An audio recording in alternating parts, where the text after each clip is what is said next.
Buenos días, queridos amigos y hermanos. Hoy jueves 19 de octubre seguiremos hablando sobre los retos que enfrenta la familia hoy día en base a algunos eventos bíblicos y que nos enseñan acerca de la amargura, que es el tema que tratamos esta semana. Empecemos con el rey Saúl. En el tiempo de Saúl se vino un enfrentamiento con los filisteos. Recordamos el caso de David y Goliat, en el evento en donde David vence a Goliat, y entonces a partir de ahí se queda con Saúl, con el rey Saúl. David, que era un pastorcito que venía desde lejos, desde Belén, entonces se queda con Saúl. Y dice la palabra de Dios: todo lo que Saúl pedía a David que hiciera, él lo hacía con éxito. Como resultado, Saúl lo hizo comandante sobre los hombres de guerra, un nombramiento que fue bien recibido tanto por el pueblo como por los oficiales de Saúl. Cuando el ejército de Israel regresaba triunfante después que David mató al filisteo, mujeres de todas las ciudades de Israel salieron para recibir al rey Saúl, cantaron y danzaron de alegría con panderetas y címbalos. Este era su canto: Saúl mató a sus miles y David a sus 10,000. Esto hizo que Saúl se enojara mucho y decía: ¿qué es esto? ¿Le dan crédito a David por 10,000 y a mí solo por miles? Solo falta que lo hagan rey. Desde ese momento Saúl miró con recelo a David. Y ahí empezó un problema serio de Saúl con David. Vemos aquí las causas de su amargura: celos, enojo contra David y temor de que le quitara el reino. Y como consecuencia entonces él lo quiso matar 2 veces con una lanza. Lo puso en riesgo para que los filisteos lo mataran, haciéndolo jefe de 1,000 hombres y enviándolo a la guerra. Quería que los filisteos lo mataran, haciéndolo su yerno y pidiéndole además que, como dote, como David era pobre, como dote que matara a 100 filisteos y les trajera sus prepucios. Pero David lo que hizo fue traerle a 200. Así que vemos que Saúl le tuvo aún más miedo y quedó como enemigo de David por el resto de su vida, según 18:19 de primer libro de Samuel. Lo manda a matar en su casa, pero David huye ayudado por su esposa Mical, que era la hija de Saúl, y también lo persigue durante 10 años. Fue esta persecución por el desierto, por los montes y por todos lados. Y en 2 ocasiones David le perdona la vida: una vez en una cueva en Engadi, y otra vez en el mismo campamento de Saúl, que estaba dormido en su casa de campaña. Y Saúl murió en su amargura, sin recibir el regalo de la reconciliación, de la paz interna que da el perdón y la reconciliación con Dios. Veamos el caso de Noemí. Noemí, una mujer que se fue con su esposo Elimelech de Belén a Moab, porque parecía que allá había pan, allá había progreso en ese pueblo. Ellos eran de Belén, casa de pan. Y allá muere su esposo y sus 2 hijos también, y se quedan sin hijos. De allá solamente se regresa con ella Ruth. Y entonces, cuando regresa a Belén, le dice a las mujeres de Belén: no me llamen Noemí, más bien llámenme Mara, porque el Todopoderoso me ha hecho la vida muy amarga. Me fui llena, pero el Señor me ha traído vacía a casa. ¿Por qué llamarme Noemí cuando el Señor me ha hecho sufrir y el Todopoderoso me ha enviado semejante tragedia sobre mí? Porque Mara quiere decir amarga, amargura. Así que Noemí está amargada por la pérdida de su familia, por la pérdida de protección, del sustento, de buenas perspectivas.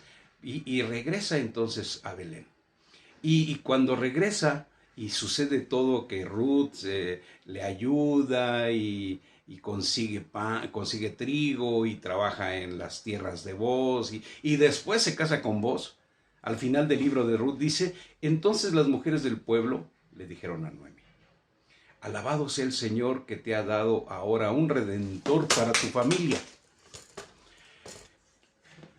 Que este niño sea famoso en Israel. Que él restaure tu juventud y te cuide en tu vejez, pues es el hijo de tu nuera que te ama y que te ha tratado mejor que 7 hijos. Así que, ¿qué pasó con Noemí con su amargura? Dejó que Dios se encargara de su vida y de su situación. Solo trató de hacer lo que le correspondía y lo que sabía y lo que podía. Y regresó al amparo de sus parientes, a su tierra, y buscar al pariente redentor, que fue Boz. Había otro más cercano, pero finalmente fue Boz. Veamos el caso de Saulo de Tarso. Hechos 8, del 1 al 3, nos dice que Saulo fue uno de los testigos y estuvo totalmente de acuerdo con el asesinato de Esteban. Y ese día comenzó una gran ola de persecución, dice la Biblia, que se extendió por toda la iglesia de Jerusalén. Y todos los creyentes, excepto los apóstolos, fueron dispersados por las regiones de Judea y Samaria. Con profundo dolor, unos hombres consagrados enterraron a Esteban. Y Saulo iba por todas partes con la intención de acabar con la iglesia, iba de casa en casa a rastras, y sacaba a rastras tanto a hombres como a mujeres y los metía en la cárcel. Después, Hechos 9:1 nos sigue diciendo, mientras tanto Saúl pronunciaba amenazas en cada palabra y estaba ansioso por matar a los seguidores de Jesús. Después vamos a entender qué le sucedió a través de su testimonio en Hechos 26, del 9 al 18, en donde le da su testimonio al rey Agripa. Y le dice lo siguiente, yo solía creer que mi obligación era hacer todo lo posible para oponerme al nombre de Jesús de Nazaret. Por cierto, eso fue justo lo que hice en Jerusalén con la autorización de los sacerdotes principales. Hice que muchos creyentes de allí fueran enviados a la cárcel. Di mi voto en contra de ellos cuando los condenaban a muerte. Muchas veces hice que los castigaran en las sinagogas para que maldijeran a Jesús. Estaba tan violentamente en contra de ellos que los perseguí hasta en ciudades extranjeras. Cierto día yo me dirigía a Damasco para cumplir esa misión respaldado por la autoridad y el encargo de los sacerdotes principales. Cerca del mediodía, Su Majestad, mientras iba en camino, una luz del cielo más intensa que el sol brilló sobre mí y mis compañeros todos caímos al suelo y escuché una voz que me decía en arameo, Saulo, Saulo, ¿por qué me persigues? Es inútil que luches contra mi voluntad. ¿Quién eres, Señor?, pregunté, y el Señor contestó, yo soy Jesús a quien tú persigues. Ahora, levántate, pues me aparecí ante ti para designarte como mi siervo y testigo.